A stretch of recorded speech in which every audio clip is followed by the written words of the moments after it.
Bonjour, ici Clément Koulibaly, j'espère que vous allez bien.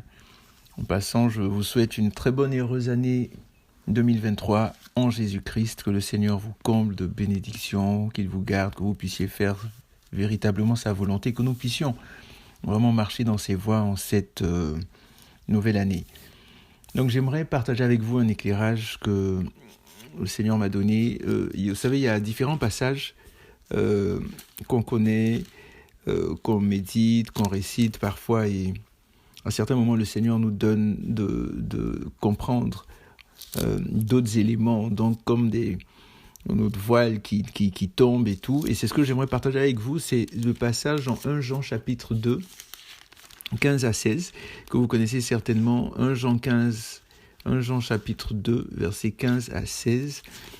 Et il est dit dans ce passage: n'aimez pas le monde, ni ce qui est dans le monde. N'aimez pas le monde. 1 Jean 2, 15 à 16. N'aimez pas le monde, ni ce qui est dans le monde. Si quelqu'un aime le monde, l'amour du Père n'est pas en lui, car tout ce qui est dans le monde, la convoitise de la chair, la convoitise des yeux et l'orgueil de la vie, ne vient pas du Père, mais vient du monde. Et le monde passe et sa convoitise aussi, mais celui qui fait la volonté de Dieu demeure éternellement. Donc, n'aimez pas le monde, verset 15, ni ce qui est dans le monde. Donc, le monde, le cosmos. Si quelqu'un aime le monde, l'amour du Père n'est pas en lui. Si quelqu'un aime le système du monde, si quelqu'un aime ce qui se fait dans le monde, l'amour de Dieu, l'amour du Père n'est pas en lui. Et j'aimerais surtout mettre l'emphase sur le verset 16. Au verset 16, il est dit: car tout ce qui est dans le monde, la convoitise de la chair, la convoitise des yeux et l'orgueil de la vie ne vient pas du Père, mais vient du monde. Vous savez, par rapport à...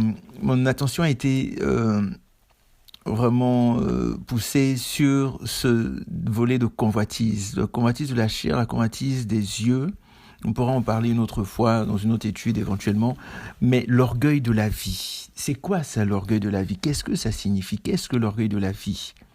Oui, l'orgueil, ce qui est intéressant, vraiment l'original du mot orgueil, c'est d'être enflé. C'est comme un ballon dans lequel on souffle jusqu'à ce qu'il s'éclate. Donc quelqu'un qui est orgueilleux, qui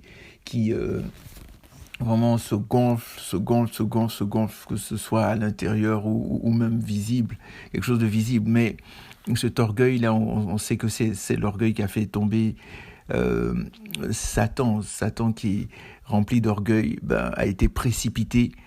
On est tous amenés d'une manière ou d'une autre à dealer avec un certain orgueil, et le Seigneur nous transforme. C'est pour ça que il est dit en Proverbe 16, je crois, l'humilité précède la gloire, l'orgueil précède la chute. Mais le Seigneur abaisse les orgueilleux. Donc l'orgueil, on a une idée, ça peut être l'objet d'une autre étude aussi.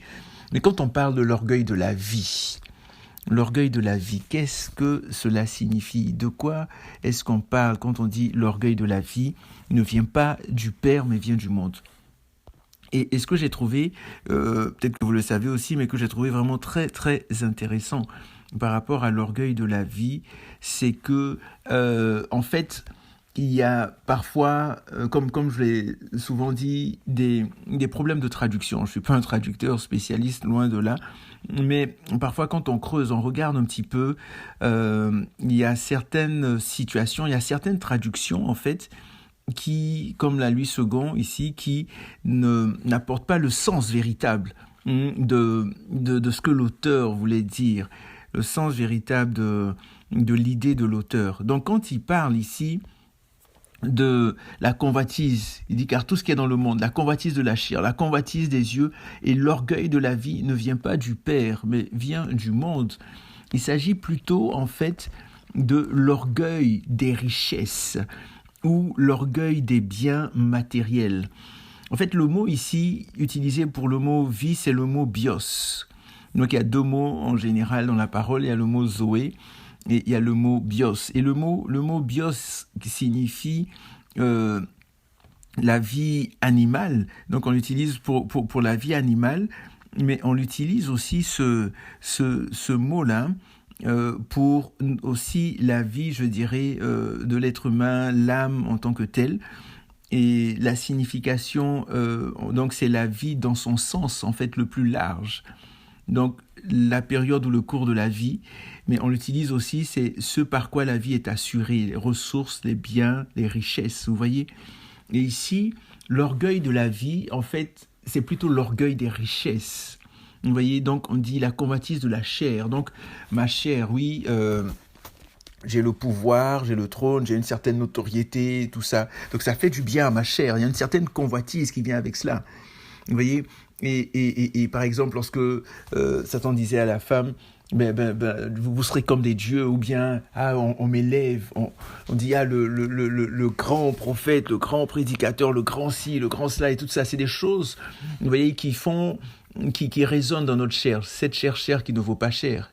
Vous voyez, et donc il y a une certaine convoitise qui vient. Donc on parle de convoitise de la chair, la convoitise des yeux. Donc ce que je vois nous dit que par exemple Satan a pris Satan a pris le Seigneur Jésus et il l'a amené au haut du temple pour lui montrer tous les royaumes, toute la gloire. Il a dit tout ça mais m'a été donné. Si tu te prosternes à moi, je te le donnerai. Donc quels sont ceux qui sont prêts aujourd'hui, les gens qui sont prêts à vendre ou à faire toutes sortes de choses pour avoir de l'argent, pour avoir des biens, des richesses de ce monde, des choses matérielles. Et les médias, les publicités et tout ça nous conditionnent à cela. L'orgueil, donc la convoitise des yeux. Je vois et je convoite. Mon voisin a ceci. Tu as le dernier iPhone, le dernier iPad, la dernière chaussure, patati patata. Toutes ces choses donc qui viennent amener. Il y a une version qui dit la concupiscence. Donc au niveau des sens, quelque chose qui vient résonner dans les sens. Vous voyez. Et par la suite, on parle de l'orgueil de la vie. Mais en fait, c'est plutôt l'orgueil des richesses. Parce qu'avec les richesses que tu as, avec les ressources que tu as, avec le matériel que tu as, il y a un certain orgueil. Je me rappelle... plus jeune en Côte d'Ivoire, on disait parfois l'argent rend arrogant et tout ça. Je pense que c'est quelque part au fond de toi, même cette arrogance que tu avais en toi. Donc il y a des choses qu'on a à dealer, à régler avec le Seigneur. Donc allons un peu plus loin. Quand on parle de l'orgueil de la vie, l'orgueil des richesses ou l'orgueil des biens, pourquoi est-ce que je dis ça ? Voyons plus précisément différents exemples qui vont appuyer mes propos à ce niveau-là. Donc, le mot bios, comme je le disais tout à l'heure, est utilisé autant pour la vie que pour les richesses ou les biens. Quand on regarde, par exemple, Marc chapitre 12, verset 44, il est dit, en parlant de la femme qui avait déposé ses 2 pièces, donc la femme pauvre, indigente, qui a déposé 2 pièces et 2 sous. Et là, Jésus qui donne un enseignement à ses disciples. Et Jésus pouvait dire ici, il dit, car tous ont mis de leur superflu. Donc les riches qui venaient, ils déposaient n'importe comment, et puis ils avaient plein d'autres, plein d'argent. Il dit, ils ont tous mis de leur superflu, mais elle a mis de son nécessaire. D'autres versions disent de son indigence, de tout ce qu'elle avait. Elle a mis de son nécessaire tout ce qu'elle possédait, tout ce qu'elle avait pour vivre. Donc bios, donc on parle de la vie ici. Et un autre élément, quand on prend par exemple Luc 8, verset 43, donc la femme qui était atteinte de perte de sang, qui a touché le bord du vêtement de Jésus, il est dit au verset 43, « Or il y avait une femme atteinte d'une perte de sang depuis 12 ans et qui avait dépensé tout son bien pour les médecins sans qu'aucun n'ait pu la guérir. » Tout son bios, tout son bien. Vous voyez, donc ce terme-là, donc toute sa richesse, tout ce qu'elle avait, elle a dépensé pour avoir la santé. Il n'y a rien de tel que la santé. Vous voyez, que le Seigneur nous donne.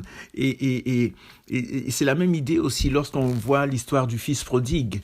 L'histoire du fils prodigue où il y a le plus jeune qui a décidé de partir à l'aventure, de faire ses propres expériences et qui a demandé à son père de lui donner sa part d'héritage. Par exemple, au verset 12, Luc 15, verset 12, il est dit « Le plus jeune dit à son père, « Mon père, donne-moi la part de bien qui doit me revenir. » Et le père leur partagea son bien, il leur partagea son bios, il leur partagea ses richesses. Donc, et il y a plein d'autres exemples. Hein. Et donc, lorsque... Lorsque l'apôtre Jean parle ici des choses qu'on doit faire pour marcher vraiment dans les voies du Seigneur, les conseils qu'il donne, il n'aimait pas le monde, ni ce qui est dans le monde. Si quelqu'un aime le monde, l'amour du Père n'est pas en lui. Et il décrit justement ce qui est dans le monde. Donc il parle de la convoitise de la chair, il parle de la convoitise des yeux et l'orgueil des richesses. L'orgueil des richesses.